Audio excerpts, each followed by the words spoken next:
The Duke of Alverstone did not move like other men. He moved like a storm front, a change in barometric pressure that the air felt before the eye could see. When he entered the grim assembly hall of the Society for Distressed Gentlewomen, a hush fell that was deeper than respect.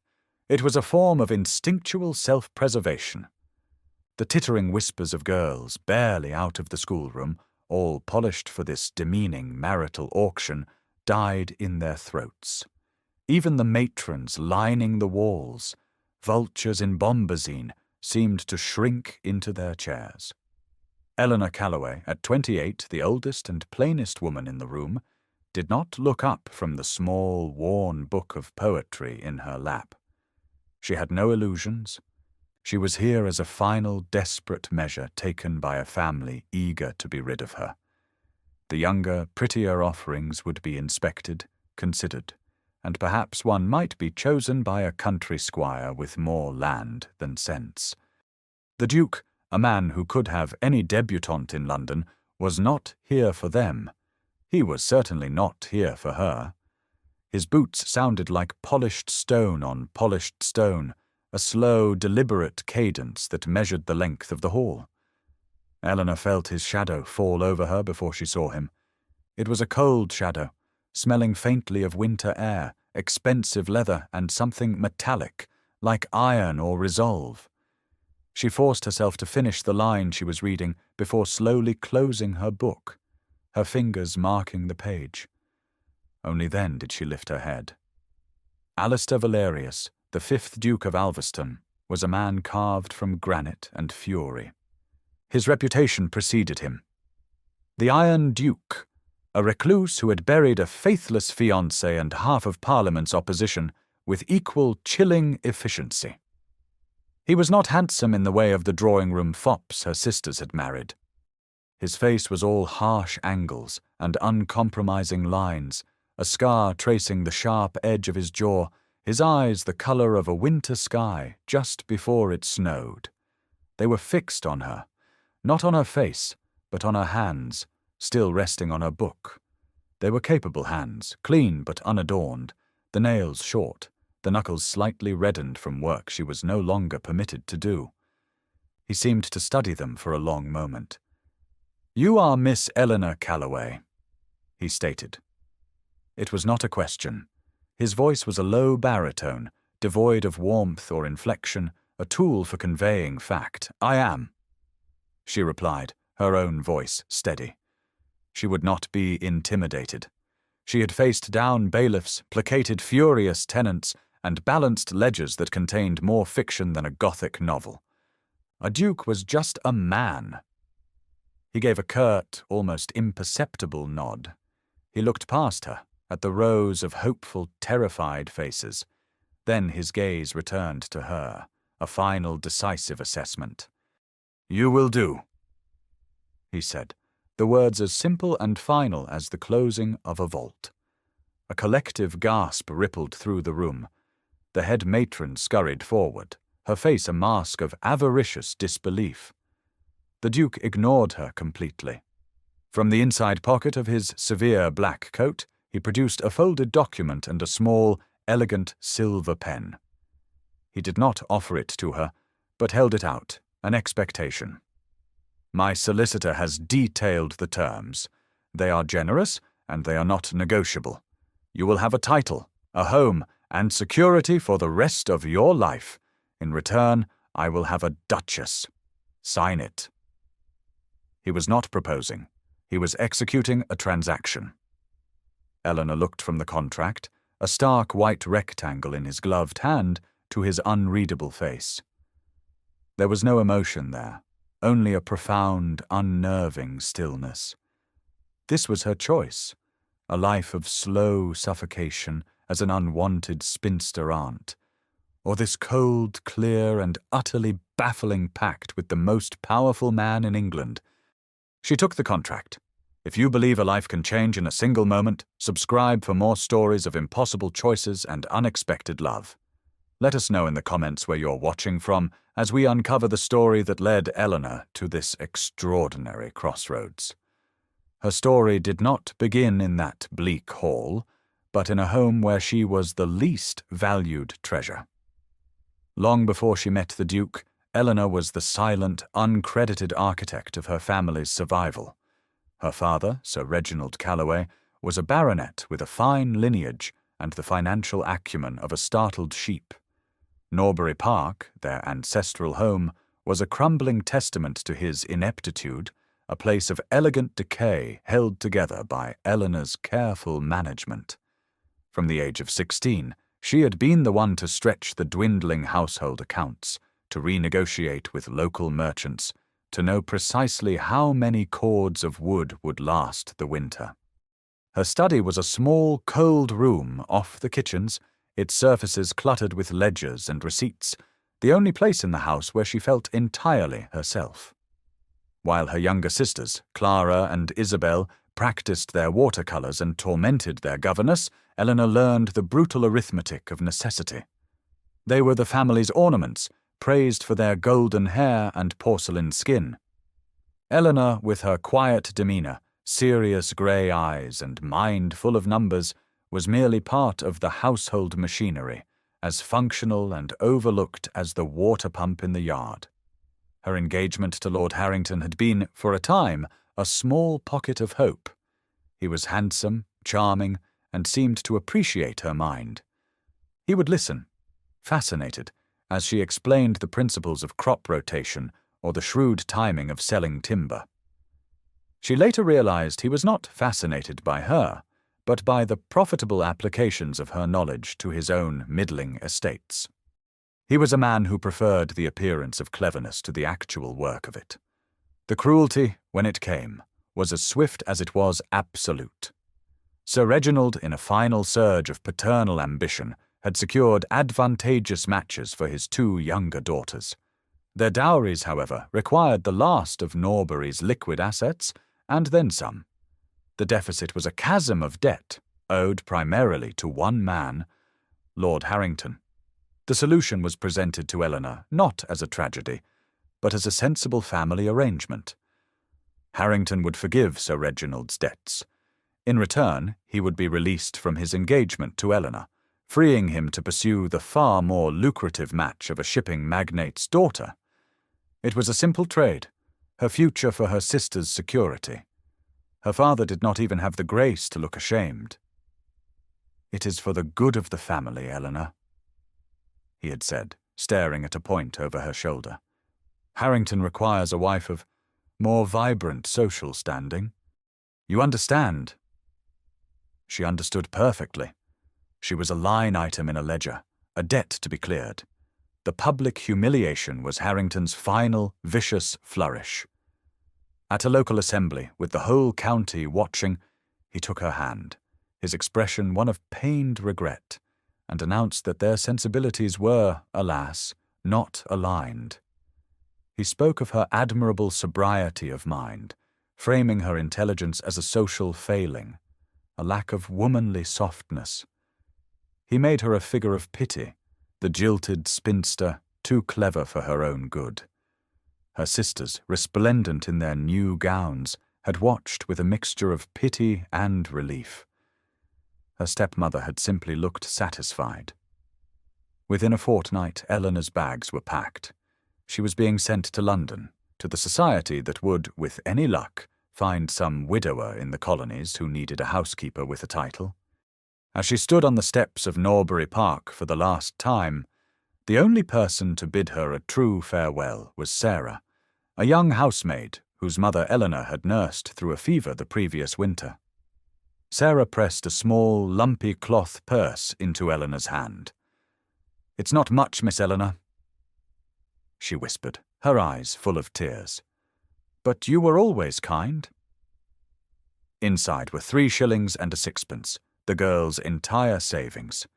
It was the only true inheritance Eleanor took from the house she had saved a dozen times over.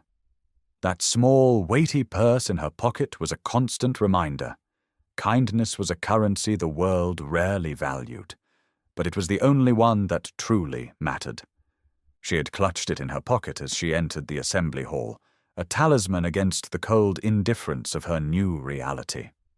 A reality that had, in the space of a single sentence from a man made of winter, just been irrevocably fractured.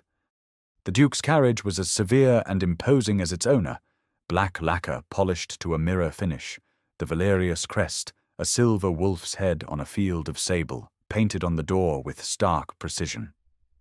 There were no unnecessary flourishes, no velvet cushions, only perfectly oiled leather and cold, clean lines. It smelled of nothing.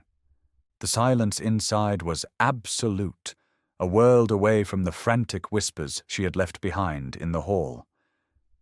Eleanor sat opposite the Duke, her back straight, the signed contract resting in her lap like a stone. She had not read it. She knew, with a certainty that settled deep in her bones, that every word would be exactly as he had stated.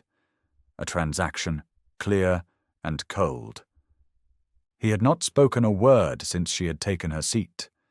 He simply stared out the window at the grey London streets slipping past, his profile sharp and unforgiving against the rain-streaked glass. The journey to his London residence was short, but it stretched into an eternity of silent assessment. She felt his awareness of her in the carriage, a palpable weight, yet his gaze never wavered from the window. He was a man who inhabited his own silence completely. Ulverstone House in London was a fortress of pale stone that consumed half of Belgrave Square. Its windows were dark, its great oak doors barred with iron. It was not a home, it was a statement of power and inaccessibility. Inside, the chill deepened. Marble floors echoed with their footsteps. The air was still and cold, and the few servants who materialized moved with the silent efficiency of ghosts. A housekeeper, a woman with a face as unyielding as the Duke's own, introduced herself as Mrs. Croft. Her eyes, small and dark, missed nothing. She looked at Eleanor not as a new mistress, but as a new and unpredictable variable in a meticulously controlled equation. "His Grace will see you in the study," she said, her voice starched and without welcome. The study was a vast, book-lined cavern, warmed by a roaring fire that seemed to give off light but no heat. The Duke stood by the hearth, one hand resting on the marble mantelpiece. He had removed his gloves and coat, and in the stark firelight he seemed even more formidable. "Mrs. Croft will show you to your rooms," he began, without preamble. "They are in the east wing. My own are in the west. We will take our meals separately, unless a public appearance requires otherwise. You will have an unlimited budget for the household and your personal effects, managed through my solicitor. You will answer to no one but me. In return, I require you to perform the duties of a duchess. You will manage this house and our country seat at Ulverston. You will be present at the 4 public events I am required to attend each season. You will be composed, discreet, and you will not trouble me with sentiment. I have purchased your security, Miss Calloway. I have not purchased your affection, nor do I offer any of my own. Is that clear?" He spoke every word with the flat, dispassionate tone of a man reading an inventory. This was the true contract, spoken aloud. Cold indifference. After the cloying hypocrisy of her family and the feigned concern of Lord Harrington, this brutal honesty was as clean and bracing as the winter air he seemed to carry with him. It was a foundation, however cold, upon which something could be built. Cruelty was a bog that swallowed you whole. Indifference was solid ground. You could stand on it. "Perfectly clear, Your Grace," Eleanor said. "And I am no longer Miss Calloway. I am the Duchess of Ulverston. I would prefer to begin as we mean to go on." For the first time, something flickered in those winter sky eyes. It was not warmth, not precisely. It was a spark of something sharp and assessing, like a blade striking flint. He gave another of his curt, economical nods. "Indeed," he said. "Mrs. Croft, see Her Grace settled." The housekeeper led her from the room, and as the heavy study door closed behind them, Eleanor felt the finality of her decision. She had traded a world of false warmth for one of honest cold. She did not yet know if she had made a wise bargain, but she knew, with every fibre of her being, that it was a survivable one. She had survived far worse. Eleanor began her new life not with fear, but with purpose. The role of Duchess, as defined by her husband, was that of a chief administrator, a position for which her entire life had been an unwitting apprenticeship. Alverstone Castle, the Duke's primary seat in the north, was even more immense and austere than his London house. It was a masterpiece of Palladian severity, a place of vast, echoing halls, stone floors, and a pervasive silence that seemed to absorb all sound. The staff, like Mrs. Croft, were preternaturally quiet and efficient, moving through the great house like a well-oiled, invisible machine. They treated Eleanor with a formal, impenetrable courtesy. She was a stranger, an unknown quantity, and they were the Duke's people, loyal to the man, not the title she now wore. Eleanor did not try to win them over with false smiles or forced familiarity. Instead, she worked. She began with the household accounts, requesting the ledgers from a tight-lipped estate steward, a Mr. Davies, who clearly resented her intrusion. The books were, as she expected, meticulously kept. The Duke was no fool, but as she delved deeper, examining the invoices and supply contracts, she found the rot. Complacency. The Alverstone estate was being systematically overcharged by every one of its suppliers, from the butcher in the village to the wine merchant in London. They had been dealing with the Iron Duke's steward for so long, and he paid so promptly, that they had padded their prices by a comfortable 20%.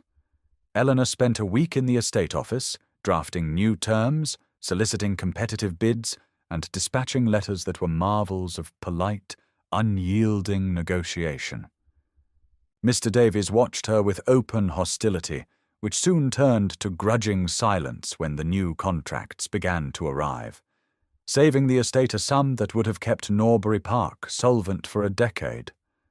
Her personal maid, a quiet young woman named Mary, was her first true observer.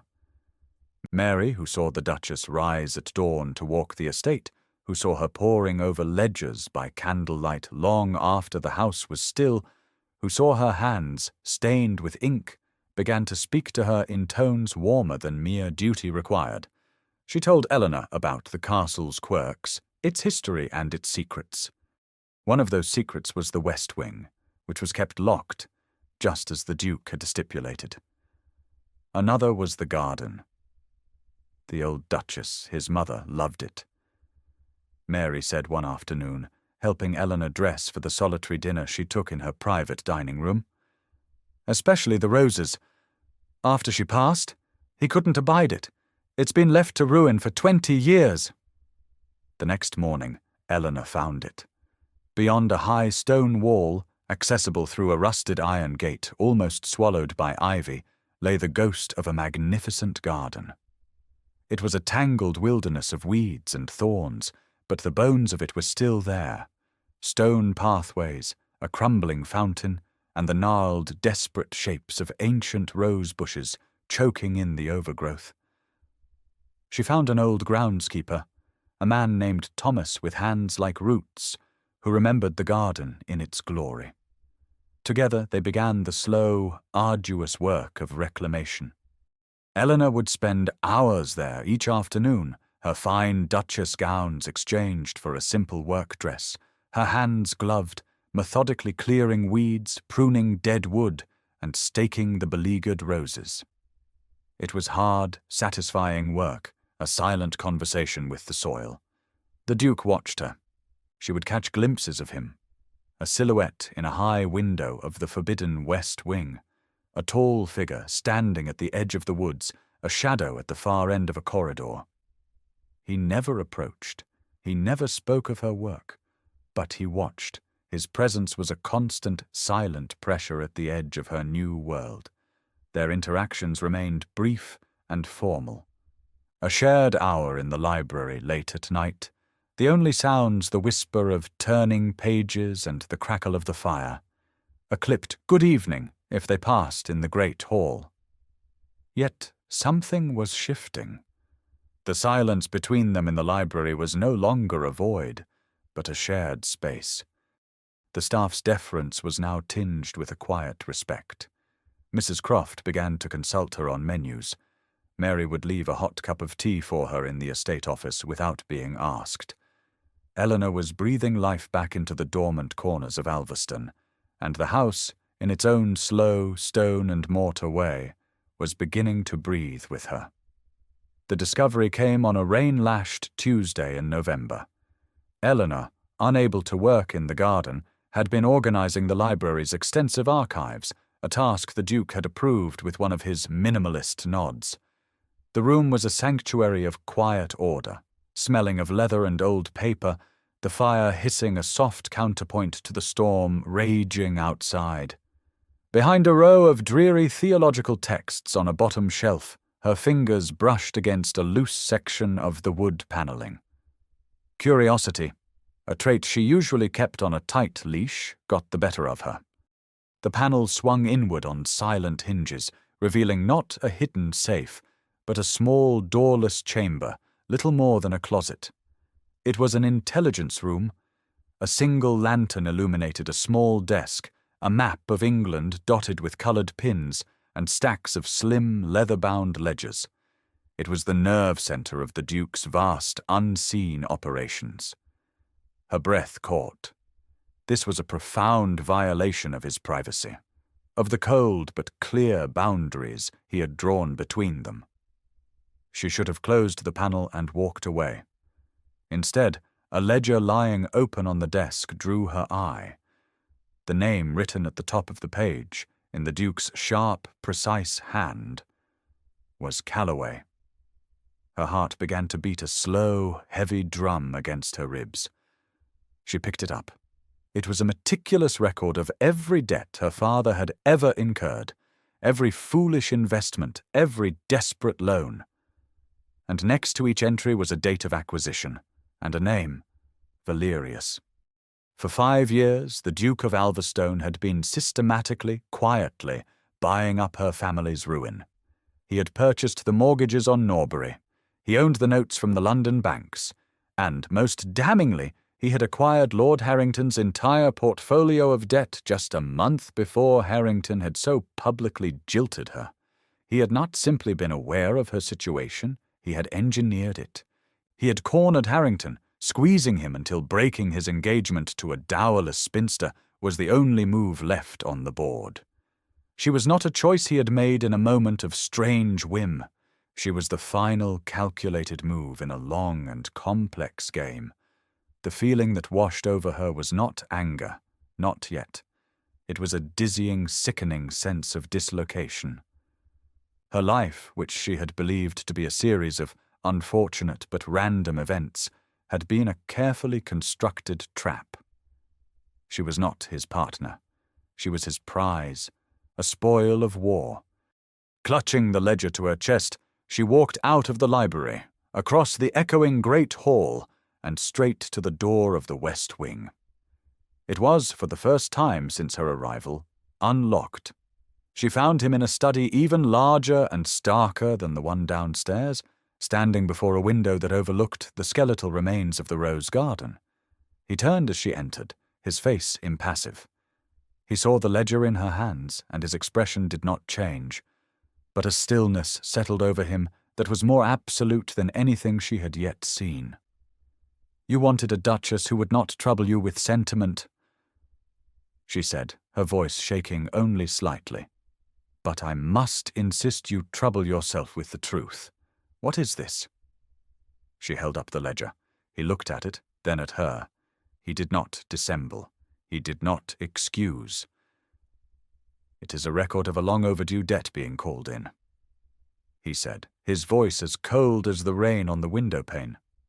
"Lord Harrington's father, along with a syndicate of others including your own grandfather, engaged in a fraudulent investment scheme that destroyed my family.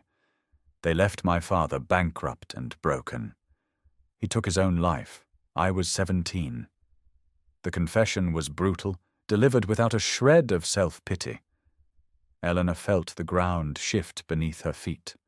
This wasn't about her. It was about a revenge he had been nursing for more than half his life.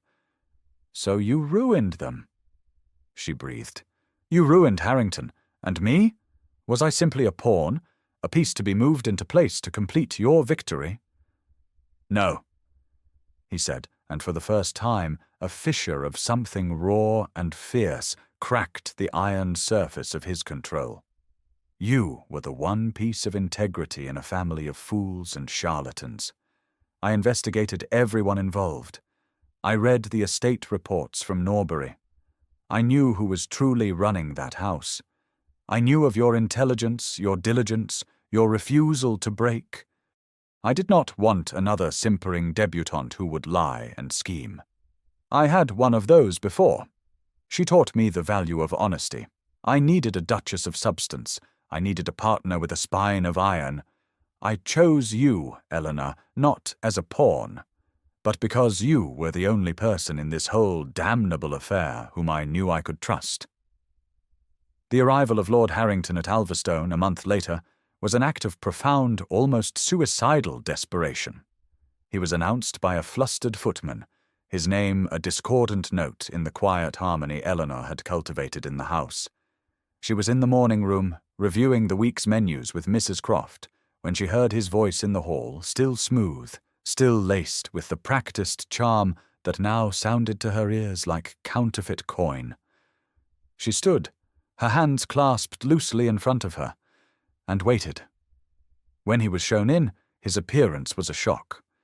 The tailored perfection was gone, replaced by a coat of good but slightly frayed wool, a cravat tied with more haste than skill, and a new, hunted look in his eyes.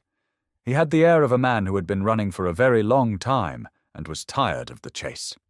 He dismissed the footman with a wave of his hand, as if he were still a master here, and turned his full attention on Eleanor. His expression was a carefully constructed mask of pained sincerity. "Eleanor," he said, his voice low and urgent. "Thank God! I have been half mad with worry. To hear that you were taken from that place by him, coerced into this sham of a marriage. You must know I never wished for any of this. My hand was forced." Mrs. Croft, who had made no move to leave, stood by the door like a sentinel, her disapproval a palpable force. Eleanor met Harrington's gaze without flinching. "Your hand was forced by your own greed, my lord," she said, her voice calm and clear. "You made a series of poor investments and even poorer choices. I am precisely where I choose to be." His mask slipped.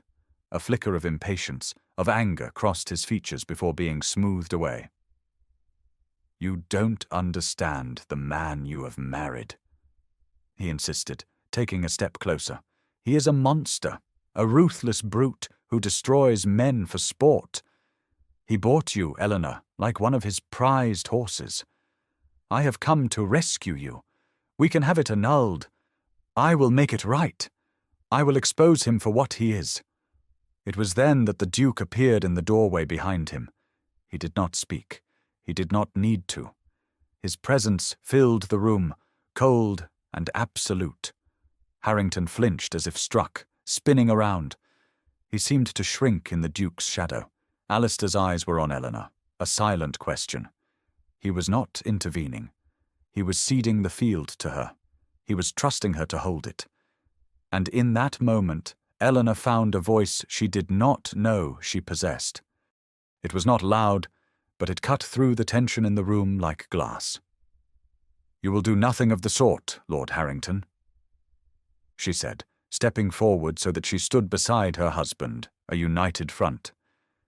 "You speak of coercion, but you are the one who traded my future to settle your debts. You speak of rescue, but you left me for a higher bidder. The Duke has been more honest with me in a few months of near silence than you were in 2 years of flattery. He offered me a contract. You offered me a cage lined with pretty words." She took a breath, feeling the solid strength of Alistair's presence next to her. "You are not a saviour. You are a ghost, a relic of a life I am glad to have left behind. Now, I suggest you leave this house before my husband has you thrown out.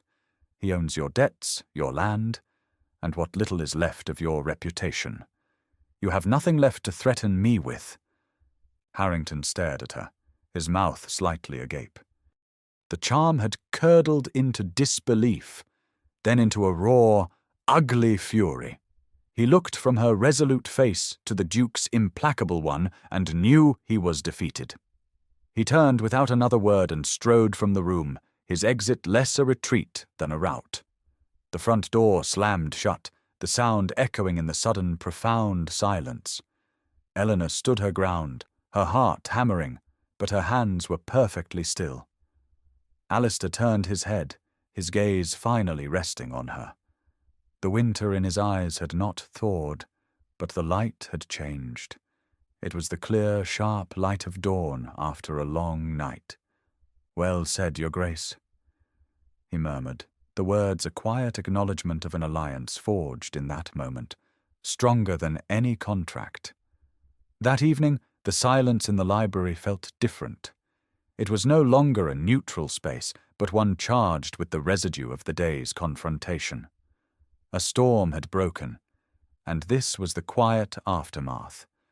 Eleanor sat in a worn leather armchair by the fire, not reading, but simply watching the flames dance and weave. She felt strangely calm, emptied of the fear and anger that had been her companions for so long.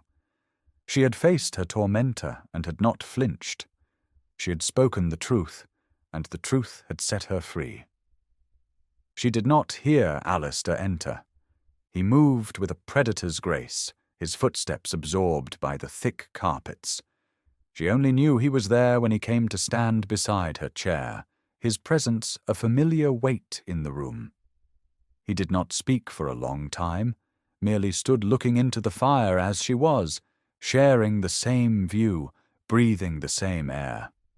The space between them, once a carefully measured distance, now seemed to hum with a strange, new energy. He was wrong, Alistair said at last, his voice a low rumble that seemed to come from the very depths of the castle's foundations. He did not look at her, but continued to stare into the hearth. "When he said I bought you, it was not a purchase." He paused, and she could see the muscles in his jaw working, as if he were wrestling with words that did not come easily to him. "It was an offer, a fortress, tended to a queen who was already under siege. I merely provided stronger walls." Eleanor turned her head to look up at him. The firelight carved his face into stark planes of light and shadow, making the scar along his jaw stand out like a white line on a map. His expression was unguarded in a way she had never seen before, the iron control momentarily set aside. "The ledgers," he continued, his voice softer now, almost raw. "They showed me your mind, your precision, your logic, your resilience. I admired it. I coveted it. But it was not until I saw you in the garden, with dirt on your hands and a stubborn refusal to let something beautiful die, that I understood. The ledgers showed me your strength. The garden showed me your heart." He finally turned his head, and his winter sky eyes met hers. The coldness was gone, replaced by something vast and deep and overwhelming. "I find," he said, the words coming slowly, as if each one were a heavy stone he had to lift into place, "that I am insufficient without either." He reached down, his hand hovering for a moment in the space between them before he gently, deliberately took her hand. His fingers were long and warm, his grip firm and sure. It was not a gesture of passion, but of profound, elemental connection. It was the first time he had touched her with anything other than formal necessity, and the contact sent a quiet shock straight to her core. He did not say he loved her, He did not need to. In that simple, honest, and devastating admission, he had said everything. He had taken down his walls and shown her the man who lived within the fortress, and invited her to stay. The invitation to the annual Sovereign's Gala was a royal command. It was to be their first formal appearance in London society as a couple, and Eleanor knew the whispers would be waiting for them like wolves in the tall grass. The unusual circumstances of their marriage were a source of rampant speculation. She was the jilted spinster, he the reclusive, fearsome duke. Theirs was a story ripe for gossip and cruel conjecture. When she descended the grand staircase of Alverstone House, however, she felt none of her old trepidation. She wore a gown of midnight blue silk, a colour Alistair had chosen. It was severe in its cut, devoid of the lace and frills her sisters favoured, but it fit her perfectly, its deep, clear colour making her grey eyes seem luminous and her pale skin like porcelain. A single strand of Valerius pearls, cool and heavy against her throat, was her only adornment. Alistair was waiting at the foot of the stairs. He was in formal evening attire, the severe black lines making him seem impossibly tall and powerful. When he saw her, he stopped, and for a fleeting second, the Iron Duke was gone, replaced by a man struck silent by a beauty he had not anticipated.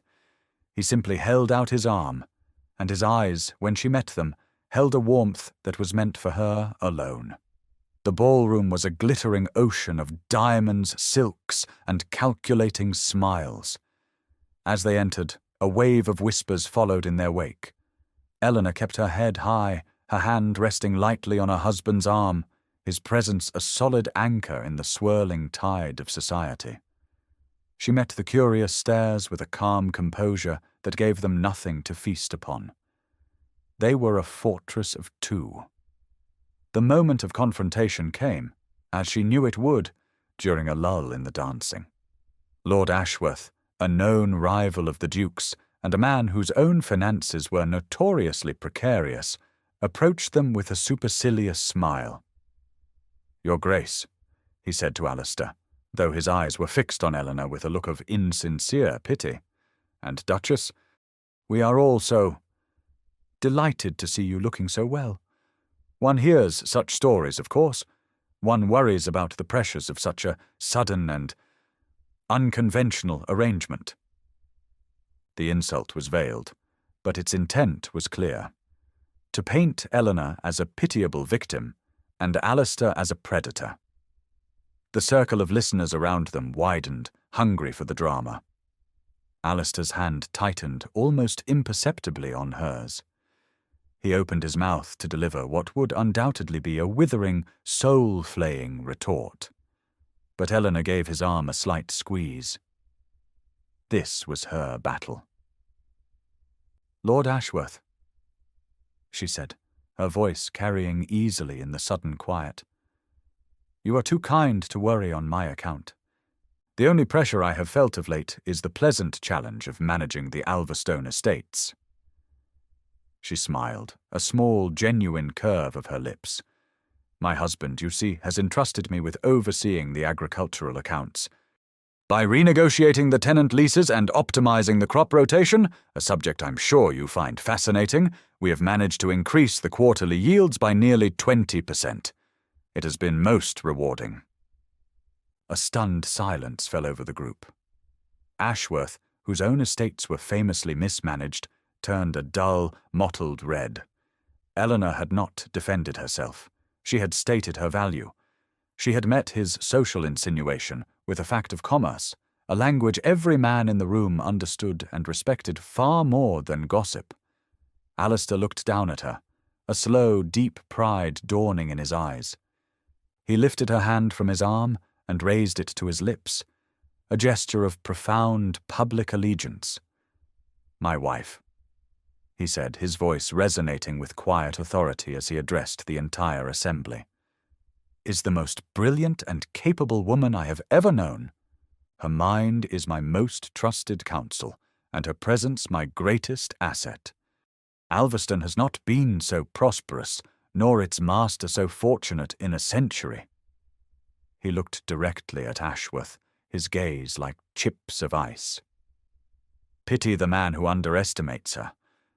It was a declaration, not of love but of partnership, of worth. In the heart of London society, he had not rescued her. He had validated her. The whispers died, replaced by a murmur of genuine, startled respect. Lord Ashworth mumbled an excuse and fled. As Alistair led her onto the dance floor, Eleanor knew that the ghosts of her past had been well and truly vanquished, not by a duke's power, but by the simple, undeniable truth of her own competence. Months later, the world had turned toward spring. The last of the winter chill had bled from the air, replaced by the soft, damp scent of thawing earth and new beginnings. Eleanor and Alistair stood together in the rose garden. It was unrecognizable from the tangled wreck she had first discovered. Under her and old Thomas's patient hands, it had been reborn. The stone paths were clear, the fountain trickled with clean water, and thousands of new green shoots were pushing their way toward the sun on the ancient pruned canes. The gnarled wood, once a symbol of neglect, was now a testament to survival. They worked in a comfortable silence that had become their native language, staking a climbing rose whose branches were already heavy with buds. The west wing behind them was no longer forbidden. Its windows were open to the fresh air, its rooms aired and cleaned. It held no more ghosts, only the memories of a pain that had finally been put to rest. Their hands brushed as they secured a twine tie, and Alistair stilled. He straightened up, turning to look at her, his expression serious, as if he were considering a complex point of law. The sun warmed her back, and a light breeze stirred the hair at her temples. She waited.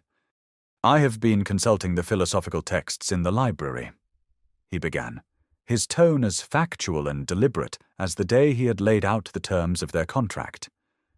"They speak of various forms of human attachment, familial, amicable, romantic. The definitions are often imprecise, clouded by poetry." He looked at her, his gaze direct and unwavering. "However, based on my own empirical observations, the absence of which I find intolerable when you are not near, the degree to which your thoughts have become inextricable from my own, and the undeniable fact that this garden is now more vital to my happiness than my title, I have reached a conclusion." He paused, taking her soil-smudged hand in his. "I believe the appropriate term for this arrangement as it now stands," he said, his voice dropping to a low, intimate murmur, "is love." A slow, radiant smile spread across Eleanor's face. "I believe," she said, her voice soft but sure, "that your conclusion is sound, Your Grace." "Alistair." He corrected her gently. It was the first time he had asked it of her. "My name is Alistair." He lifted her hand and pressed a kiss to her knuckles, his lips warm against her skin. They stood there for a long moment, two solitary figures who had found each other through a cold transaction, now partners in the quiet, steady work of tending a garden back to life. What had been broken was now whole. What was discarded had become essential, and what began as a fortress to keep the world out had become, simply, a home. Thank you for joining us on this journey from a cold contract to a warm and lasting love. Would you have trusted the Duke's strange proposal? Let us know your thoughts in the comments, and don't forget to tell us where you're watching from. In the end, the best alliances often begin as the most honest transactions.